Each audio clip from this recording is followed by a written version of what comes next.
Hello and welcome to this edition of Inside View. My name is Cory Burnell and I'll be your host. We are very privileged to have our local U.S. House of Representatives representative here, Congressman Tom McClintock. Thank you again for joining us, Tom. It's been a while since I've seen you. Cory, it is always a pleasure. Thanks for having me back. Well, great. We're excited. And I want our viewers to know we've got 4 episodes we're doing with the Congressman on 4 different topics. So stay tuned and watch all 4 of them, either online or here on TV, if you're with us on TV. The first topic we're going to cover, Congressman, is immigration and things surrounding that, the border wall and sanctuary cities. We oftentimes hear of a need for comprehensive immigration reform, that type of talk out of Washington. Can you tell our viewers a little bit about what's meant by that? What would all be wrapped up in a comprehensive? Well, what the left means by that is amnesty. I mean, we saw that from the Democratic candidates' presidential debates. No enforcement of our immigration laws. By the way, the Democratic House of Representatives just passed out a bill that basically calls for that. And if there's no enforcement of our immigration laws, our borders mean absolutely nothing.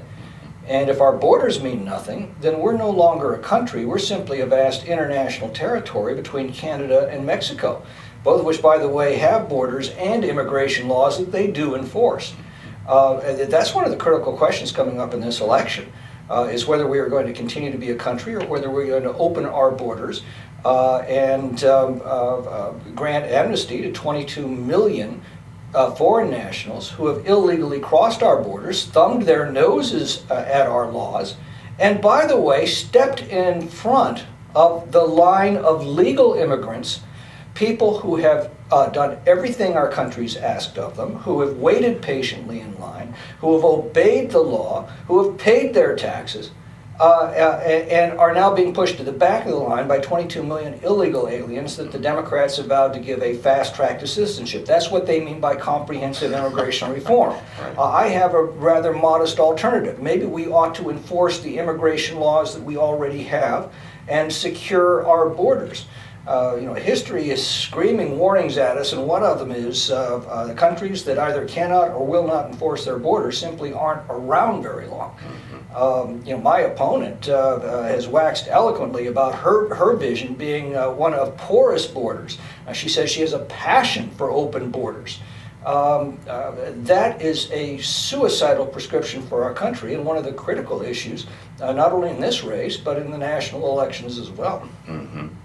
Well, it's interesting you say about what they mean by comprehensive immigration reform being amnesty. Does the left hold up other immigration reforms unless amnesty is involved? Is that basically their what you might say what they hang everything on? That, hey, you're not going to get any reform unless you give us this? Is that kind of the bargain? As a matter of fact, that's correct. The Republicans have repeatedly said, look, we've got this DACA population. These were illegal immigrants brought to this country as children. They had no say in the matter.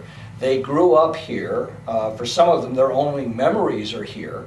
We've got to normalize their residency in the United States. But we can't do that without securing our borders. Otherwise, all we do is encourage a new wave of illegal immigration, bringing a new generation into this country. So we've said, look, we want to solve this problem, but the two have got to go hand in hand. If we're going to solve the problem for DACA kids, we absolutely have to secure our borders to assure that there are no further illegal crossings by another generation of DACA kids. And the Democrats have said no. So it sounds to me like what you're doing is the Republican side of the aisle in the House is extending a modicum of compromise in that we've got a problem we're willing to solve.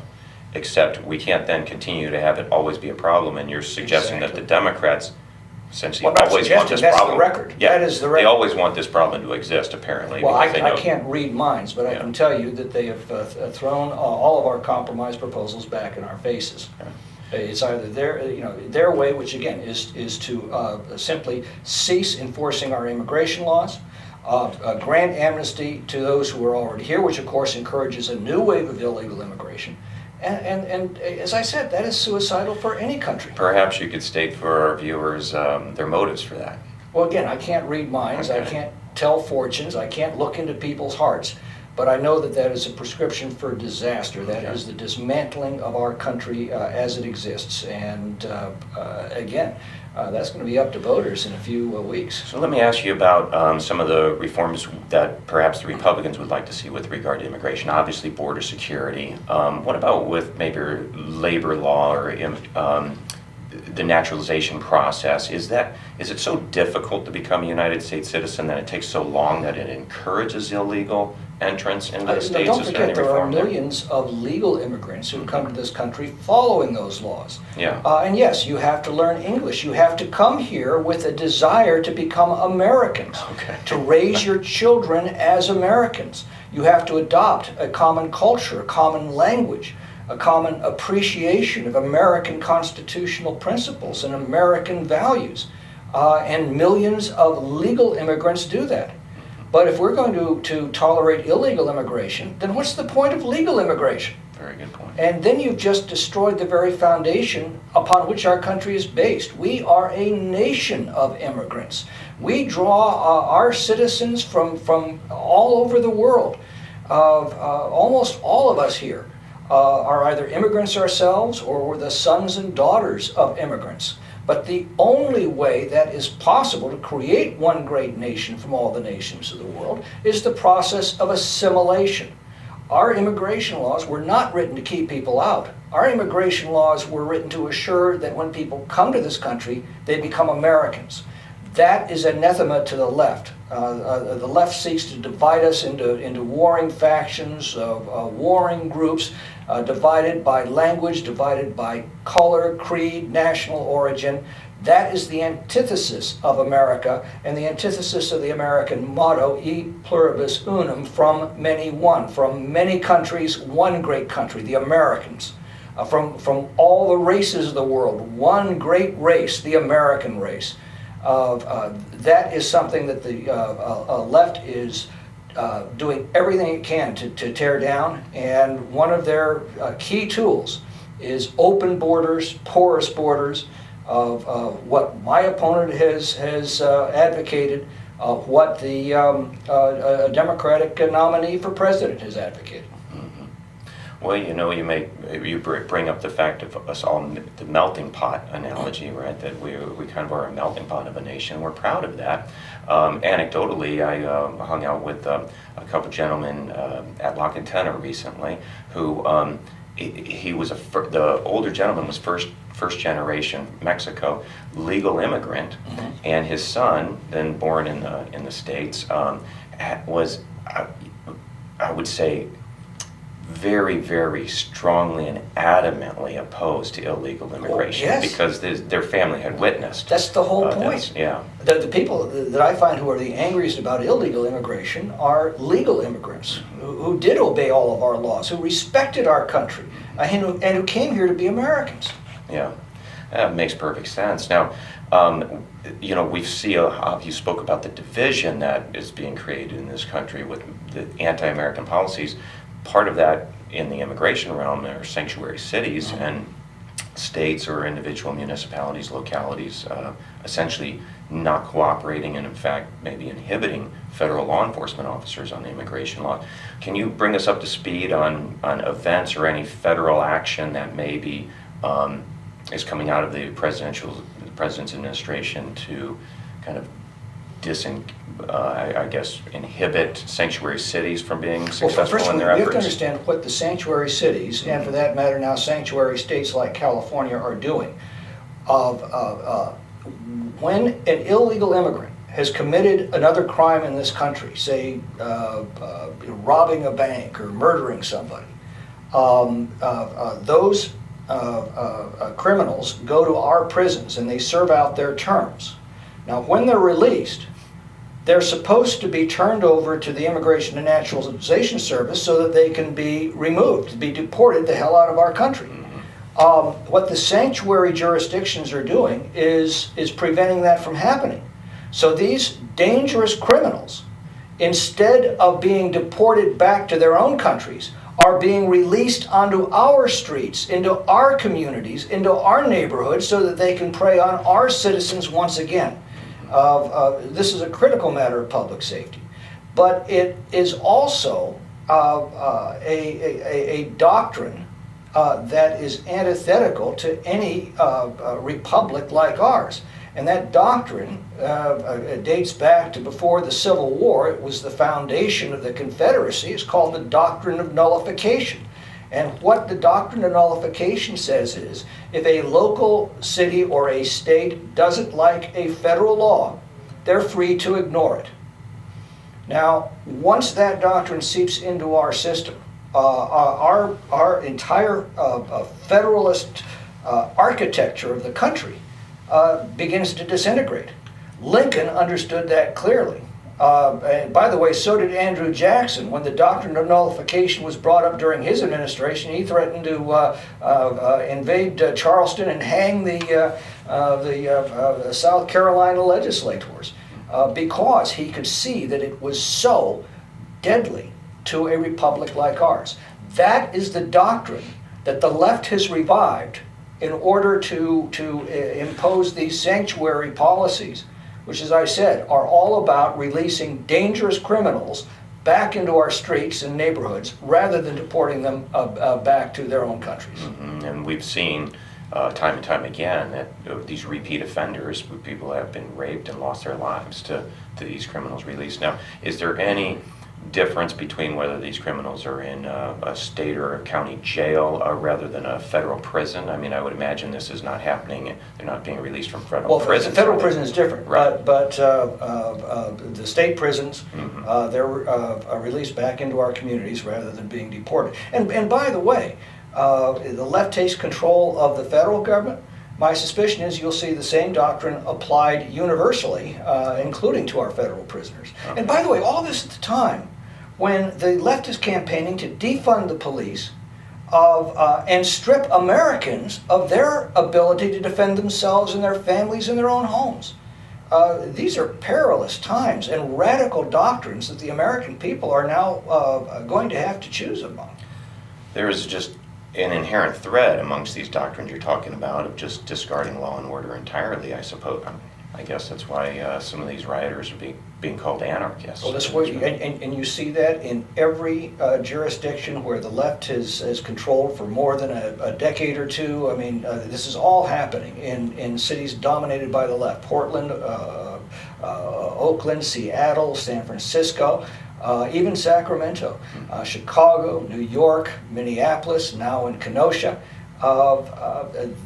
The policies of the left produce very consistent results, and we're seeing that unfold across our country. Mm-hmm. Well, you brought up the notion of federalism and nullification at the state and local level.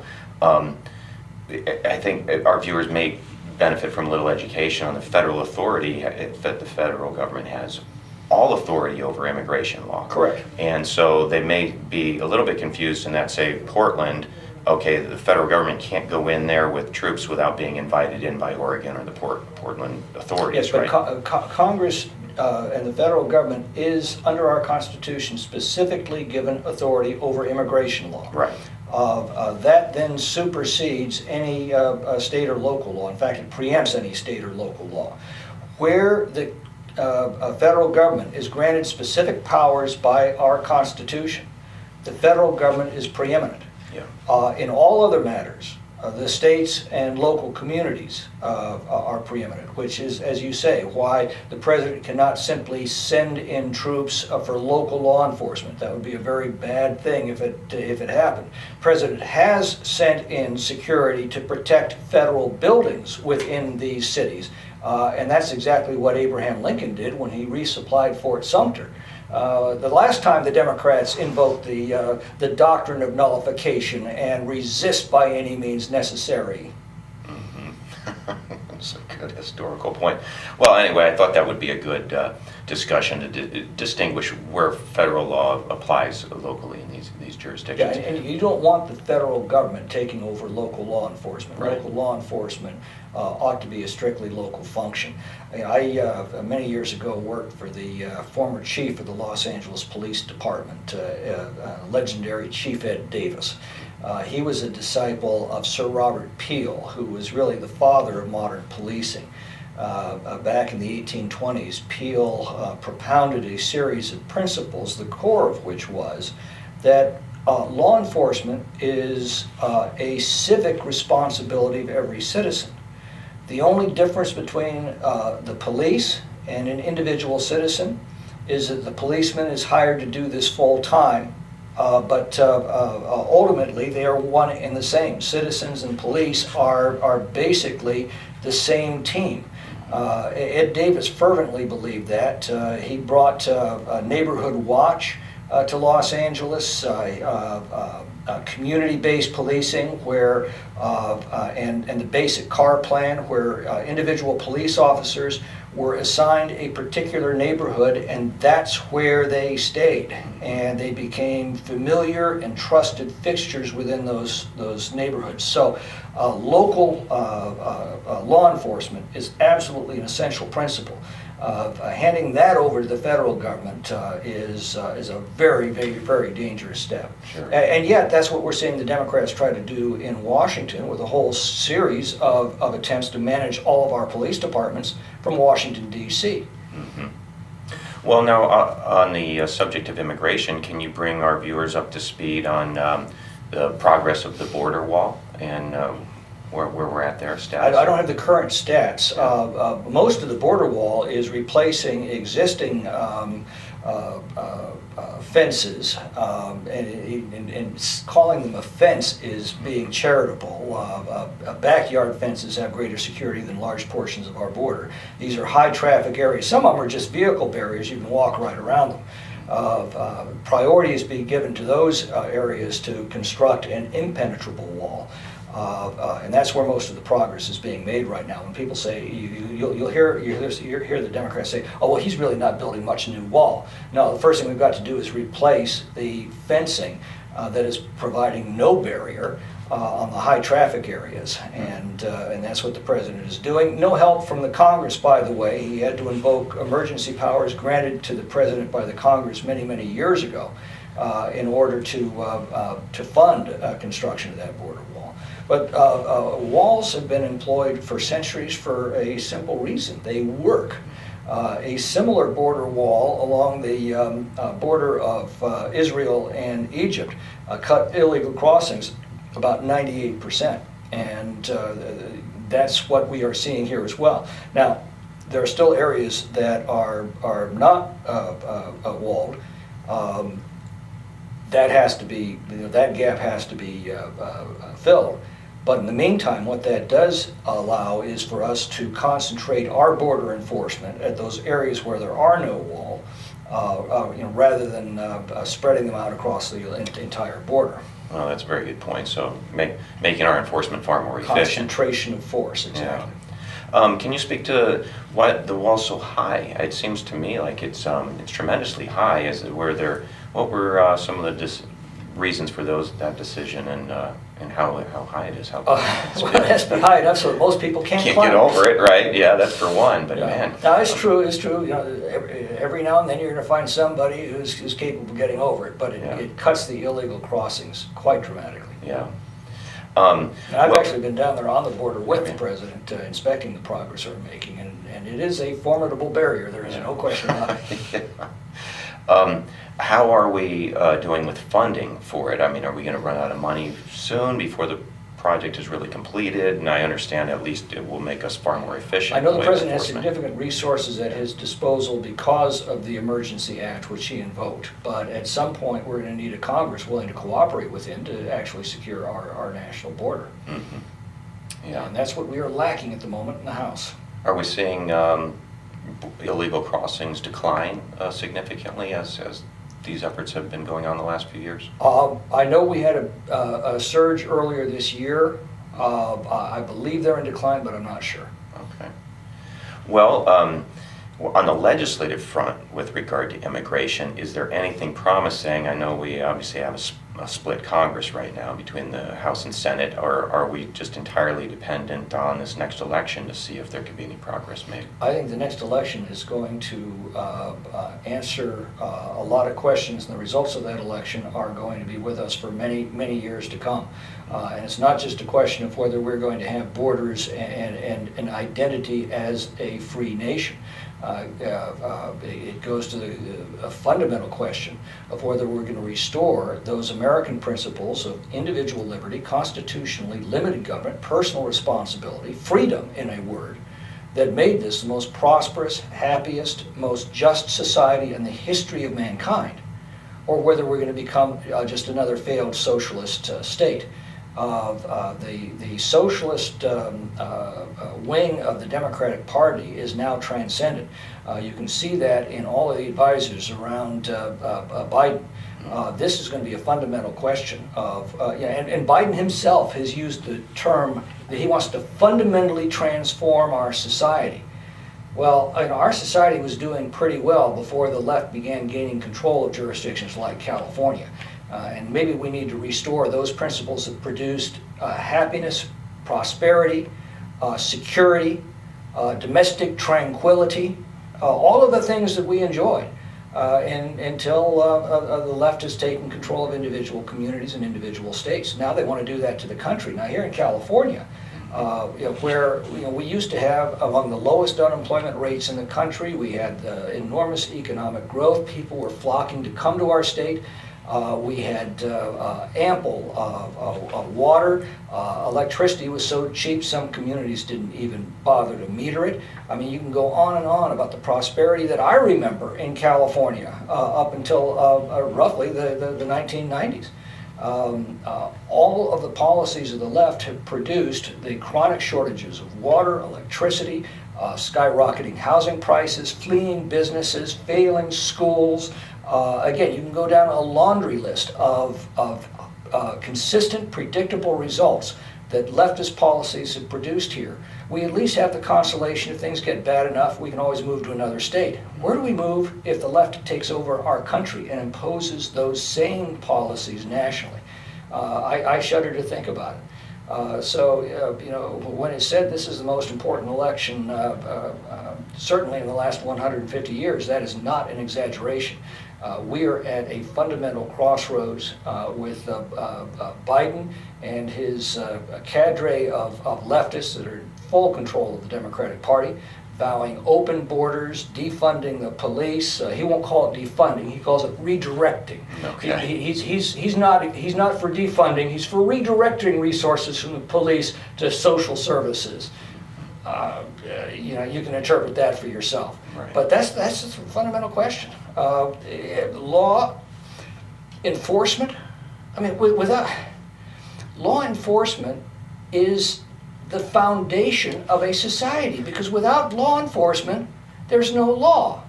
And if there's no law, then there's no civilization.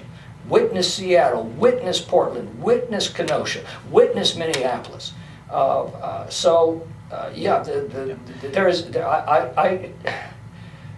Perhaps the only election that was of equal consequence to this was the election of 1860.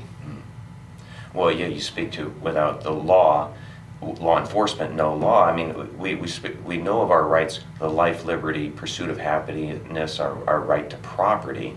And how do we exercise those rights without law enforcement? They'd be taken from us. Which is the purpose of government. We don't get these rights from the government. We're born with these rights. That's the doctrine of the American Declaration of Independence. It was a revolutionary idea at the time. But what the founders based this country upon is this fundamental principle that there are certain rights, inalienable rights, that come from the laws of nature and of nature's God. You're born with them. You don't get those rights from government. We create governments to protect those rights. The purpose of government is to protect these natural rights. What are they? Well, the founders offered a few examples: life, liberty, the pursuit of happiness. But really, you can deduce these for yourself. Again, that's why they call them self-evident truths. What rights would you have if you were alone in the world? You'd have the right to your own the fruit of your own labor. You'd have the right to defend yourself. You'd have the right to your opinions and to express those opinions freely. You'd have the right to your religious views and to practice those views freely. You would have the right to raise your children according to your own values and standards. You have the right to enter into voluntary associations with others for your mutual betterment. These are rights that you would have in the absence of any government. Therefore, you are born with them. The government's responsibility that we created is to protect those rights. And the founders went on to say, when any government, any form of government becomes destructive of these rights, it is the right of the people to alter or abolish it. In other words, the moment that a government crosses a line and becomes destructive of these rights, it loses its legitimacy. And we now have a party that is promising to tear down the right to the fruit of your own labor. I mean, really, think about this. Socialism and slavery are flip sides of the very same coin. They both draw their roots from the same rotten principle that Abraham Lincoln described when he said it's the same principle in whatever shape it develops itself. It's the same spirit that says, you work and toil and make bread, and I will eat it. That is socialism. That's the founding principle of socialism. It's also the founding principle of slavery. And after 150 years of being vanquished, it is back. Congressman, you always have a way of reminding us of the higher virtues that we as Americans believe in. We get up in the morning, we enjoy when we go and work and enjoy our family, protect our family, provide for it, and set up opportunities. I'm always greatly encouraged by seeing and hearing your overview that lets us know that coming from those principles, we get good policy, right? Well, we have run out of time for this episode, but folks, stay with us. We've got 3 more we're going to do with Congressman Tom McClintock here. So this is just our first of 4. Again, I'm Cory Burnell, your host with Congressman Tom McClintock, and we'll see you in just a few minutes.